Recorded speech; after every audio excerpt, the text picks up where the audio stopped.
자, 지금 자유민주당에서 발표한 공약에 대해서 한 가지씩 지금 제가 말씀을 전하고 있습니다. 7번째는요, 5.18 당시에 시위 진압에 참여했던 군인, 경찰에 대한 명예회복 및 보상입니다. 다시 한번 말씀합니다. 5.18 당시 시위 진압에 참여했던 군인, 경찰에 대한 명예회복 및 보상입니다. 자, 국민 여러분, 당시에는요, 벌써 서울 지역에서는 5월 18일이 되기 전에 아마 5월 16일 정도로 제가 기억하는데, 김대중이가 즉각적인, 그러니까 전국적인 소위 말해서 인민해방 조치를 내리지 않으면, 이 얘기는 뭐냐면 계엄령을 철회하지 않으면 우리 인민들에게 자유를 달라, 이런 얘기를 김대중이가 그 당시에 외치고 다녔어요. 그래서 전국적인 비상사태 돌입하겠다, 이런 식으로 당시 최규하 대통령 정부를 옆에서 비난할 뿐만 아니라 협박을 했죠. 자, 그런데 드디어 5.18 되는 5월 18일 날 광주에서 불행한 일이 발생했습니다. 그런데 당시 보면은 육군제 24단이 공수제 11년단, 또 7여단, 또 3여단, 이와 같은 특전사의 예하 여단에서도 파견이 됐던 걸로 기억합니다만은, 그 군인들이 이동하는 걸 어떻게 알았는지요? 사전에 막고서 그 차량들, 군 트럭들, 집차, 이런 것들을 탈출합니다.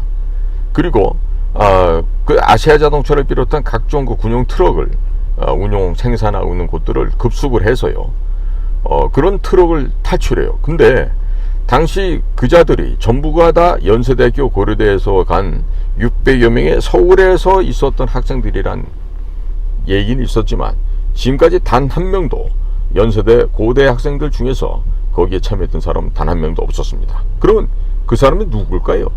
그리고 광주 일대 44개 탄약고에 있었던 탄약고가 불과 4시간 만에 전부가 다 털렸습니다. 전부가 다 탄약이 탈출을 당했습니다. 누구에 의해서? 이름 모를 광주 시민들에 의해서 라고 되어 있죠. 과연 광주 시민일까요? 자, 여기서 안 그치죠. 탈취한 폭약 크레모아, TNT, 이런 폭약을 광주 도청에다 설치를 했죠. 물론 나중에 목숨을 건 우리 EOD 폭약 처리반들이 들어와서 다 제거를 했습니다만은, 그렇게 폭약을 설치를 했어요. 군대도 안 갔다 온 연세대 고려대 학생들이 폭약 설치를 어떻게 하죠? 그 다음에 그자들이 탈취했던 무기가 주로 카빈총이었습니다. 2차 대전 당시에 사용했던 총기인데, 그리고 우리 특전사나 24단 장병들이 휴대하고 있던 소총은 M16, M16이라는 자동 소형 화기죠. 자, 대부분의 시체들 몸에서 발견된 총상은 카빈 총상이었어요. 그리고 등 뒤에서 맞아서 앞으로 뚫고 나간 그런 시체가 거의 한 80% 됐죠. 자, 그 얘기는 뭡니까? 국군이 M16 소총으로 사격한 게 아니고, 그 시민들이라고 하는 사람들의 등 뒤에서 누군가가 격발을 해서 쏴 죽였다는 얘기가 되죠. 기본은 이거는요, 의도를 갖고 살해한 겁니다. 우연하게 사고로 죽은 게 아니고요, 목적의식을 가지고 등 뒤에서 쏴서 죽였다는 이런 말씀 되겠습니다. 그러면 당시에 여기 참여했던 우리 군인들 가운데도 이 달려오는 버스에 의해서 치여갖고 즉사한 사람이 있고요, 총에 맞아 죽은 사람도 있고 그렇습니다. 그 사람들 뭐예요? 전쟁하다 죽은 거예요. 그럼 전사 처리해야 되죠. 1계급 특징도 물론이려야 그 가족들에 대한 보상, 이런 것들이 다 특급배로 해야 되겠죠. 근데 이분들을요, 지금 순직으로 해놨어요. 그러면 가짜 유공자들은 돈을 몇십억씩 받아 먹어가면서 각종 국가 시험에 응시해서 경찰이 되든 군인이 되든 모든 10%의 가산점을 받아서 전라도 출신 경찰과 전라도 출신 군인들이 전국에 지금 창궐하게 가고 있다고 하는데, 그럼 그 당시에 죽은 군인 경찰에 대해서는 당연하게 명예회복을 해드려야 되는 거죠. 그리고 정확한 보상도 해야 되는 거겠죠. 지금 안 되고 있어요. 그러니까 이걸 해야 되겠다는 게 자유민주당의 7번째 공약이 되겠습니다. 즉 5.18 당시 시위 현장에 있었던, 그리고 거기서 희생당했던 군인과 경찰에 대한 명예회복, 그리고 보상을 정확하게 하겠다. 이것이 자유민주당의 7번째 공약이 되겠습니다. 계속해서 8번째 공약을 말씀 올리겠습니다.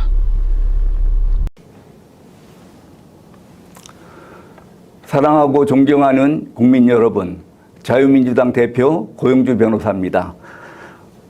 2024년 내년 4월 10일 실시되는 총선에 대비하여 저희 당 공약 13가지를 발표하겠습니다.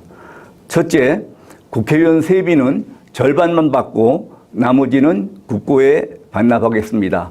보좌관은 9명 중에서 5명만 채용하겠습니다. 국회의원 불체포 특권 등 국회의원의 모든 특권을 포기하겠습니다. 이상 말씀드린 내용은 법 제도 개정 이전에 스스로 실천하도록 하겠습니다. 저희가 이 공약을 내세우게 된 이유는 요즘 국회의원의 개혁, 국회 개혁, 또 정치 개혁 문제가 사회적 논란이 되고 있습니다. 그런데 이 국회 밖에서 아무리 정치 개혁, 국회 개혁을 부르짖어도 국회의원들이 기득권을 포기하고 자기네들 특권을 포기할 리가 없습니다. 이 국회 개혁을 이루기 위해서는 저희들이 국회에 들어가서 개혁을 하는 수밖에 없다고 판단을 했습니다. 그래서 저희 당 후보를 뽑아주시면은, 저희 당 후보는 당선되면은 방금 말씀드린 바와 같이 국회의원 세비는 절반만 받고 나머지는 국고에 반납할 것이며, 보좌관은 9명 중에서 5명만 채용하도록 하고 불체포 특권 등 모든 국회의원의 특권을 포기하도록 하겠습니다. 두 번째, 문재인에 대한 간첩죄를 수사하도록 추진하겠습니다. 문재인이 도보다리에서 김정은에게 넘겨준 USB에는 국가기밀이 담겨 있어서 정보 공개를 할 수 없다는 통일부의 답변이 있었습니다. 국민들에게도 알릴 수 없는 국가기밀이라고 그러면은 북한은 더더욱 알면 안 되는 기밀입니다. 그렇다고 그러면은 문재인이 USB를 넘겨준 것은 간첩죄가 분명하기 때문에 문재인에 대해서 간첩죄를 수사를 하도록 하겠습니다. 그리고 북한과 접촉을 할 때 김정은이 그냥 만나준다는 것은 상식에 반하는 일입니다. 그래서 김정은에게 대북 송금을 얼마나 해주고 만났는지 그 부분도 조사를 하도록 하겠습니다. 다음에 세 번째는 반국가 활동하는 시민단체의 보조금을 전액 폐지하도록 하겠습니다. 현재 시민단체에 대한 각종 보조금이 102조 원이나 된답니다. 국방비가 57조 원인 거에 비하면은 너무나 많은 금액이 시민단체들에게 나눠지고 있습니다. 특히 이 시민단체라고 하는 사람들은 대부분 좌파 시민단체들이었는데, 좌파 시민단체들은 주로 반국가 활동을 해왔고 그 반국가 활동을 국고 보조를 받아가지고 해왔습니다. 이런 일이 없도록 하기 위해서 반국가 활동을 하는 시민단체에 대해서는 보조금을 전액 폐지하도록 하겠습니다. 다음에 네 번째, 법인세는 일단 20%까지 인하하고 성과가 좋으면은 15%까지 인하를 하도록 하겠습니다. 현재 OECD 국가의 법인세 평균이 21%랍니다. 이렇게 되면은 중국에 가 있던 업체들이나 일본에 가 있던 업체들이 다시 돌아올 수 있고, 또 우리나라가 세계의 공장으로 성장할 수 있습니다. 그리고 기업가가 존경받는 사회를 건설하도록 하겠습니다. 이상입니다. 감사합니다.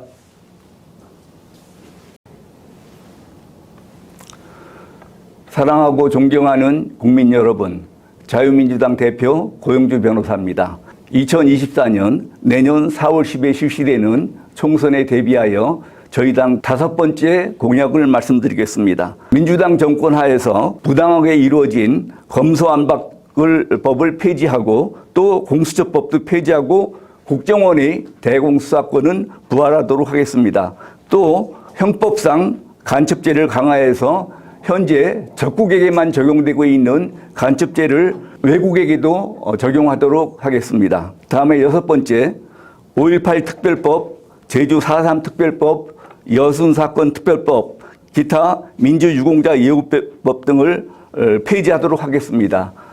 이런 법들을 전면적으로 폐지하고 앞으로는 기록에 입각하여 전면 재조사를 해서 가짜 유공자를 적발하고 그동안 잘못 지급된 보상금에 대해서는 전액 환수하도록 하겠습니다. 7번째, 5.18 당시 시위 진압에 참여했던 군인 경찰에 대한 명예회복 및 보상을 실시하도록 하겠습니다. 5.18 당시 국가의 명을 받아 반란군을 진압하러 참여했던 군인 경찰에 대해서 그 후에 형법상 평가가 바뀌었다고 해서 그 출동한 군인들을 반란군으로 취급하는 것은 사리에 맞지 않다고 생각을 합니다. 그래서 평가는 어떻든지 간에 국가의 명을 받아 출동한 군경에 대해서는 명예회복과 보상을 실시하도록 하겠습니다. 다음에 8번째, 공정선거를 위한 제도 개선을 하겠습니다. 부정선거가 이루어지고 있다고 세간에서 불만들이 많습니다. 그것은 선거관리위원회가 공정성에서 신뢰를 받지 못하기 때문이라고 생각합니다. 그래서 공정선거를 보장하기 위해서 저희들이 국회에 들어가게 되면은 선거관리위원회들을 대수술할 수 있도록 조치를 취하겠습니다. 이상입니다. 감사합니다. 사랑하고 존경하는 국민 여러분, 안녕하십니까? 내년 총선 1차 공약 13가지 중에서 9번째 공약을 말씀드리겠습니다. 9번째, 정당 국고지원금을 폐지하도록 하겠습니다. 현행 정당에 대한 국고지원금은 너무 과다합니다. 그래서 지금 국회의원들은 선거를 치를 때마다 엄청나게 재산이 불어나고 있습니다. 이런 거는 어떻게 보면은 국회의원들이 특권을 이용해서 국고를 빼먹는 것이라고 할 수 있습니다. 그래서 이를테면은 국민들한테 신뢰를 얻으면은 후원금을 받아서 정당을 운영할 수 있도록 하고 정당에 대한 국고지원금은 전액 폐지하도록 하겠습니다. 다음에 10번째, 북한 이주법을 추진하겠습니다. 지금 현행 법상으로는 북한에 가고 싶어도 합법적으로 갈 수 있는 방법이 없습니다. 북한을 자신들이 조국으로 알고 있는 종북 주사파들을 억지로 우리나라에 잡아둘 필요가 없다고 생각합니다. 적당한 조건에 맞으면은 합법적으로 이런 종북 주사파들은 북한으로 보낼 수 있도록 그런 북한 이주법을 추진하겠습니다. 다음에 11번째, 외국인, 특히 중국인의 국내 유치를 위한 모든 특별 대우를 폐지하겠습니다. 현재 중국인은 3억 원을 우리나라 은행에 예치하기만 하면은 영주권이 생긴다고 합니다. 이렇게 쉽게 영주권을 주는 나라는 선진제국 중에서는 없습니다. 그래서 저희들은 그 상호주의 원칙에 입각해서 중국인의 그 국내 유치를 위한 그런 과도한 특별 대우를 전부 폐지하도록 하겠습니다. 다음은 12번째, 중국 공산당의 패권주의를 반대합니다. 중국은 전 세계의 공산화를 목표로 해서 여러 나라에 공자학원 등을 보내서 의식화 작업을 하고 있습니다. 그래서 미국 같은 경우는 공자학원이 거의 다 폐쇄된 것으로 알고 있습니다. 그런데 우리나라에서는 하나도 폐쇄를 못하고 있습니다. 저희가 국회에 등원하게 되면은 공자학원을 우선적으로 폐쇄하고 중국 공산당의 여러 가지 패권주의를 반대하도록 하겠습니다. 다음에 13번째, 사형수에 대해서 사형을 집행하도록 하겠습니다. 김대중 정부 이후에 우리나라에서는 사실상 사형 집행을 안 함으로써 법원에서는 사형 판결을 내려도 그게 집행이 되질 않고 있습니다. 형사소송법에 의하면은 6달 이내에 법무부 장관은 사형 집행 명령을 해야 되고 사형 집행 명령이 있으면은 닷새 이내에 집행을 해야 됩니다. 이와 같은 형사소송법이 전혀 지켜지지 않고 있는데 이것은 어떻게 보면은 법무부 장관의 직무유기라 할 수 있겠습니다. 그래서 저희 당에서 등원을 하게 되면은 사형수에 대해서 사형을 집행을 해서 형사소송법을 준수하는 그런 풍토를 조성하도록 하겠습니다. 이상입니다. 감사합니다.